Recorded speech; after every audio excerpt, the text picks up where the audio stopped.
কি ব্যাপার আব্বা, তুমি আমারও কাম করতেছো? মারে শরীরটা একটু ভালো লাগতেছে তো, এই জন্য একটু কাম করতেছি। আব্বা, তনিমা কই গেছে?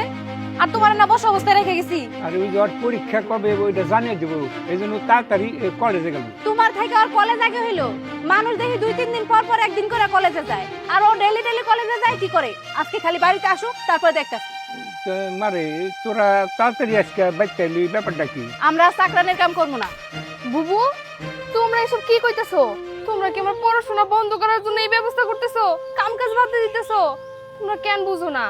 আমি এখন পড়াশোনা করতেছি ঠিক আছে, কিন্তু পড়াশোনা করে যখন বড় অফিসার হমু তখন আমি কাকু খাওয়ামু, তোমাকেই তো খাওয়ামু। তোমরা যদি এখন কাজ বন্ধ করে দাও, আমি তখন পড়াশোনা করতে পারবো না। মেজু বুবু, বড় বুবু, তোমরা কাম বন্ধ করো না, তোমরা চাকরি কাম করো। কাম করে তো আমার তুমি বেতন দিবা, কলেজে আমি পরীক্ষা দিমু, তারপরে পরীক্ষাতে বেরোই তো বড় অফিসার হমু, তখন আমি তোমাকে সংসারে হাল ধরুম। ততদিন পর্যন্ত আমার একটু চালাও কষ্ট মষ্ট কইরা। তোর এত কিছু চিন্তা করতে হইব না, তুই মন দিয়ে পড়াশোনা কর। বাবা, আমরা ব্যবসা করতে চাই। ব্যবসা করবি মানে? এত টাকা পয়সা পাবো কাহানে? টাকা পয়সা নিয়ে তুমি এত চিন্তা করতেছো কিসের জন্য? দুই বোন যে এত বছর ধরে মানুষের ওই চাকরানির কাজ করতেছি, ওই চাকরানির কাজ কইরা কইরা যে ঘরের ভিতরে টাকা জমাইছি, ওইগুলো কোন দিনের জন্য জমাইছি? বিপদের জন্যই তো জমাইছি। আজকে যেমন বিপদে পড়ছি, ওই টাকাগুলো আমাকে কাজে লাগবে। ওই টাকা ভেঙে আমরা ব্যবসা করতে চাই। হায় আল্লাহ, তুমি এসব কি কইতেছো বড় বুবু? ঘরের জমানো টাকা দিয়ে তোমরা ব্যবসা করবা? মানে তোমরা হলো একটা সর্বনাশ করার চিন্তা ভাবনা করতেছো, তাই না? এই টাকাগুলো যে ভাঙা ব্যবসা করবা, যদি ব্যবসা লস হয় তখন না তোমাকে ভিক্ষা করে খাওয়া লাগবো, সাথে আমারও ভিক্ষা করা লাগবো। মেজো বাবু, বড় বুবুর একটু বুঝাও, ঘরে জমানো টাকা জানি খরচ না করে, ওই টাকা দিয়ে তো পড়াশোনা করবো। কেন তনিমা? বুবু যা কইছে ঠিকই তো কইছে, আমরা ব্যবসাই করবো। মানুষের বাড়ি আর চাকরানির কাম করতে পারতেছি না। যার বাড়ি কামে যাই, সবাই খেলে আমাকে উঠতে বসতে খাইতে কথা শোনায়, আর নানান ভাবে সুযোগ নেওয়ার চেষ্টা করে। আমরা আর কোনো কামই করবো না, আমরা ব্যবসাই করবো। বুবু যেটা কইছে এটা ঠিকই কইছে। নীলা যা কইছে একদম ঠিকই কইছে। আমরা চাই আমরা সবাই মিলে ব্যবসা করি, ব্যবসা করে নিজের পায়ে দাঁড়াই, এলাকা সবাই দেখুক আমরাও কিছু করতে পারি চাইলে।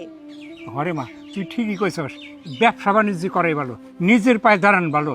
ওই যে উমরে মেন রোডের ওই জায়গায় ওই যে সেন্টুর চার দোকান আছে না, ওই চার দোকানটা বেশি হারাইবো। হ্যাঁ, আমরা দরকার ওই চার দোকানটা কিনে ওই জায়গায় আমরা চার ব্যবসা করুম। কি তুমি সত্যি কথা কইতাছো? হ্যাঁ, ওই সেন্টু কাকা চায়ের দোকানে তো সব সময় লোকজন ভিড় করে থাকতো, ওই ব্যবসাটা ভালোই আছিল। দোকানটা তো কিছুদিন ধরে বন্ধ। তাহলে বাবা তুমি এক কাজ করো, বাদল কাকারে নিয়া ওই দোকানদারের সাথে কথা কয়ে দেখো তো কত টাকা লাগে। ততক্ষণে আমি আর নীলা ঘরে যে টাকাগুলা গুছাই নি। তাহলে আমি বাদলরে নিয়ে ওই দোকানে যাই, দোকানে যাওয়ার সাথে কথা কইতে আমি আসি। আচ্ছা যাও।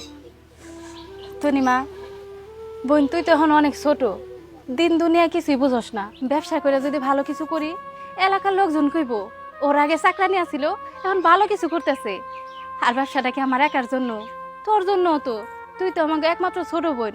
তুই যদি আশা দেস, তাহলে আমরা মনে সান্ত্বনা পাবো, আমরা শান্তিতে কাজটা করতে পারবো, তাই না রে নীলা?